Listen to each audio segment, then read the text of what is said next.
SP साहब 2 सिपाही और 1 दरोगा की ड्यूटी जो है एक डीएसपी साहब के साथ लगा देते हैं। कहते हैं कि तुम लोग इन डीएसपी साहब के बिल्कुल साथ में रहना, साये की तरह इनकी सुरक्षा में बिल्कुल डटे रहना। और अब वो तीनों जो है डीएसपी साहब की सुरक्षा में लगातार ईमानदारी के साथ ड्यूटी देने लगते हैं। डीएसपी साहब खाना खाने जा रहे हैं तो भी उनके साथ बैठना है, डीएसपी साहब नहाने जा रहे हैं तो भी उनके साथ जाना है, डीएसपी साहब बाथरूम जाएंगे तो डीएसपी साहब कहीं घूमने जा रहे हैं, डीएसपी साहब किसी भी काम से जा रहे हैं तो डीएसपी के साथ ही रहना है। इसी तरह से एक दिन डीएसपी साहब जो है बैठे हुए थे, अचानक उठकर चल पड़ते हैं और जैसे उठकर चल पड़ते हैं तो उनके साथ हुए तीनों लोग भी, 1 दरोगा और 2 सिपाही जो थे सुरक्षा में, वह भी चल पड़ते हैं उनके साथ ही। अब डीएसपी साहब गुस्से में आ जाते हैं, कहते हैं कि क्या बात है, अब टॉयलेट जाने के लिए भी तुम लोगों की सलाह लेनी पड़ेगी, तुम लोगों को साथ में ले जाना पड़ेगा। अब वो तीनों लोग बोल बैठते हैं कि साहब हमको तो आदेश मिला हुआ है आपकी सुरक्षा, आपके साथ साय की तरह रहने के लिए। और फिर वह कहते हैं कि मुझे तो बाथरूम जाना है, टॉयलेट जाना है, तो क्या तुम वहाँ पर जाओगे? कहते हैं जरूर साहब, तुम चलो। खैर आप बाथरूम के अंदर जाइए, टॉयलेट के अंदर जाइए, टॉयलेट करिए और हम लोग जो है बाहर खड़े हो जाएंगे। बशर्ते आप जो इतना करना, दरवाज़ा खुला रखना, दरवाज़ा बंद मत करना। डीएसपी साहब जाते हैं बाथरूम में यानी टॉयलेट में और अपना स्टार्ट हो जाते हैं, जो करना था करते हैं। तो वे लोग जो है लगातार डीएसपी साहब की तरफ नज़र बनाए हुए थे, अपना उनकी तरफ ध्यान रखे हुए थे। अब डीएसपी साहब परेशान हो जाते हैं उन सब से।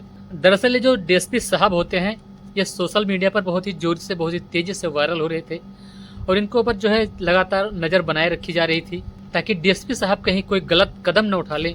इसी के चलते डीएसपी साहब के ऊपर सुरक्षा को लेकर 1 दरोगा और 2 सिपाही को जो है लगा रखा था एसपी साहब ने। तो दोस्तों आज की जो मैं कहानी सुनाने जा रहा हूँ, इस कहानी को सुनकर कभी तो आपको हंसी भी आएगी और कई बार जो है डीएसपी साहब के ऊपर तरस भी आएगी। दरअसल आज की जो मैं कहानी सुनाने जा रहा हूँ, ये कहानी उत्तर प्रदेश का एक जिला है उन्नाव, और उन्नाव की ही एक तहसील लगती है बीघा, और उसी तहसील क्षेत्र के डीएसपी साहब कृपा शंकर कनौजिया। अब कृपा शंकर कनौजिया जो है जाकर एसपी साहब से कहते हैं अपने कि साहब मुझे जो है एक दिन की छुट्टी चाहिए, यानी 6 जुलाई 2021 की वो तारीख थी जिस दिन की जो उनको छुट्टी चाहिए थी।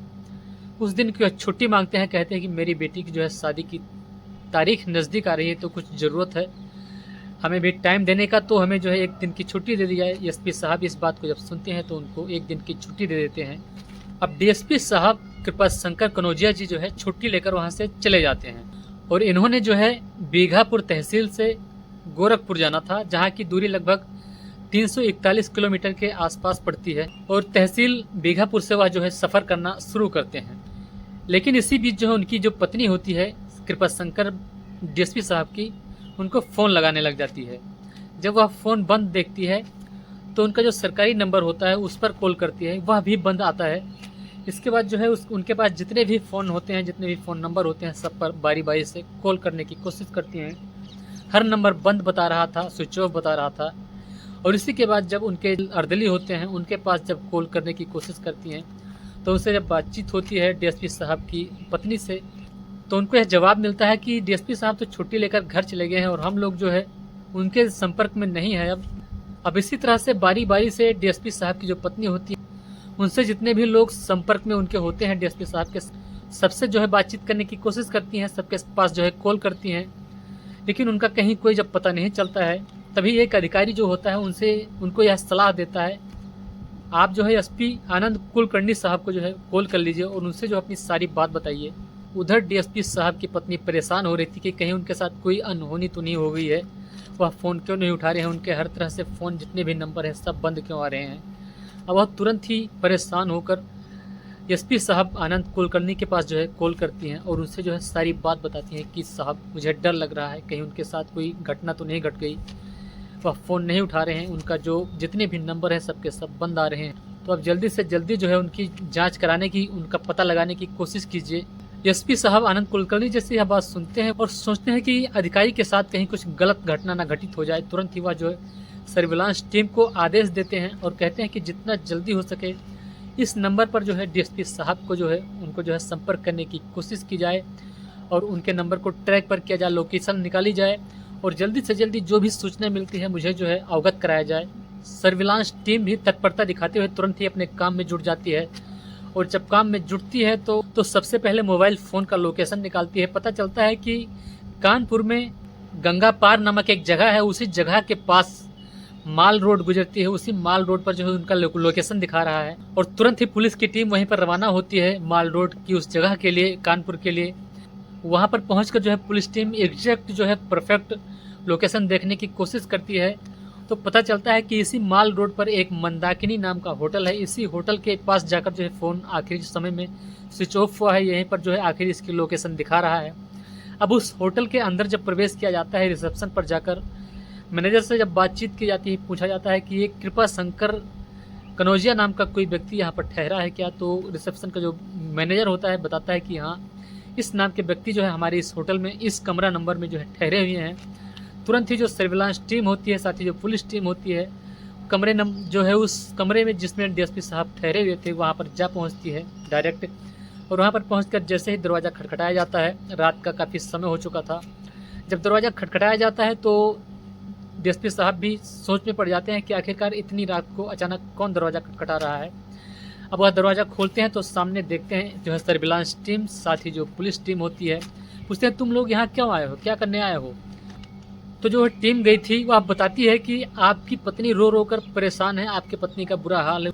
वह बताती है कि आपका हर एक फ़ोन नंबर बंद है और वह रो रो कर परेशान है कि कहीं उनके साथ कोई अनहोनी तो नहीं हो गई।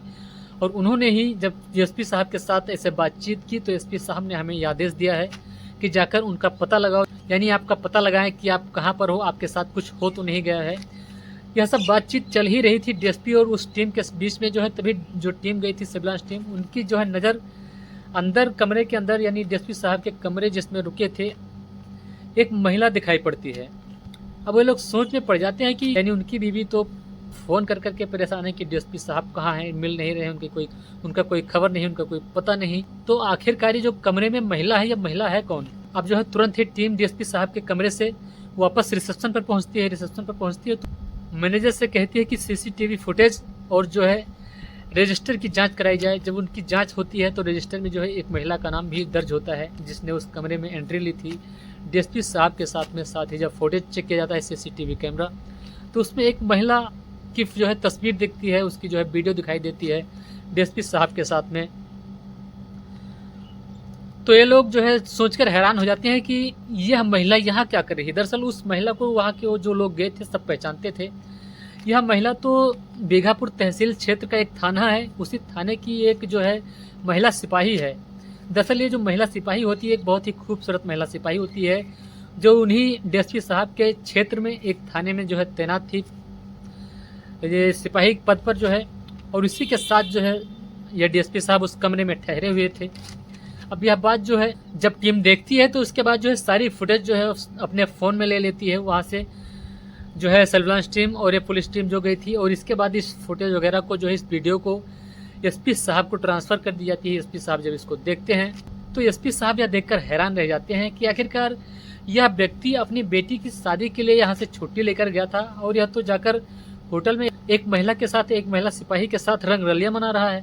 और जब डीएसपी साहब उस महिला के साथ, सिपाही के साथ उस होटल में गए थे, एंट्री किया था 6 जुलाई को, तब तो इन्होंने अपना कोई मतलब चेहरा वगैरह नहीं छुपाया था, सीधे डायरेक्ट गए थे जिसकी जो है वीडियो बन गई थी सीसीटीवी कैमरे में। लेकिन जब 7 जुलाई को जो है ये सुबह वापस निकलते हैं, चेकआउट करते हैं, तो ये जो है अपने चेहरे पर मास्क लगा लेते हैं। साथ ही जो महिला होती है वाइट दुपट्टे के साथ जो अपना चेहरा छुपाने की कोशिश करती है। और यही दोनों जो तस्वीरें होती हैं जो 6 जुलाई की और 7 जुलाई को जो तस्वीरें निकलती हैं सीसीटीवी कैमरे से, उन दोनों तस्वीरों को जो है जब सोशल मीडिया पर वायरल कर दिया जाता है और लोग देखते हैं तो देखकर हैरान रह जाते हैं कि आखिरकार डीएसपी साहब जो है पकड़े गए हैं एक महिला सिपाही के साथ रंगरलियां मनाते हुए इस होटल में। और सोशल मीडिया पर ये पूरी तरह जो है वायरल हो जाते हैं। अब यह जो है मामला धीरे धीरे उत्तर प्रदेश की राजधानी लखनऊ में डीजीपी साहब के कार्यालय तक पहुँच जाती है। और जब डीजीपी कार्यालय तक पहुंचती है यह घटना, यह जो है सूचना, तो एएसपी शशि शेखर सिंह को डीजीपी साहब यह मामला सौंप देते हैं कि इसकी जांच की जाए, इसकी पड़ताल की जाए कि आखिरकार यह जो है यह सत्य है क्या है। और जब जांच की जाती है तो जांच में यह सत्य पाया जाता है कि हाँ ये जो है फुटेज वगैरह जो वीडियोज वगैरह है यह सत्य है। जो डीएसपी साहब हैं इन्होंने सच में एक महिला सिपाही के साथ जो है उस कमरे में उसके साथ समय बिताया है। और जाँच में जब सच्चाई पाई जाती है तो मामला गृह विभाग को प्रेषित कर दिया जाता है। और इसके बाद जो गृह विभाग होता है साहब को यानी डीएसपी साहब को निलंबित कर देता है। अब यह जो घटना घटी थी मंगलवार को घटी थी और अगले दिन बुधवार था। बुधवार को जो है महिला सिपाही अपने थाने पहुंच जाती है ड्यूटी के लिए। वहाँ पर जब पहुँचती है तो उसको जानकारी होती है, पता चलता है कि जो उसकी और उसके जो डीएसपी साहब के साथ में इन दोनों की प्रेम कहानी सोशल मीडिया पर काफ़ी तेज़ी से जो है वायरल हो रहा है, सबको पता चल रही है खबर।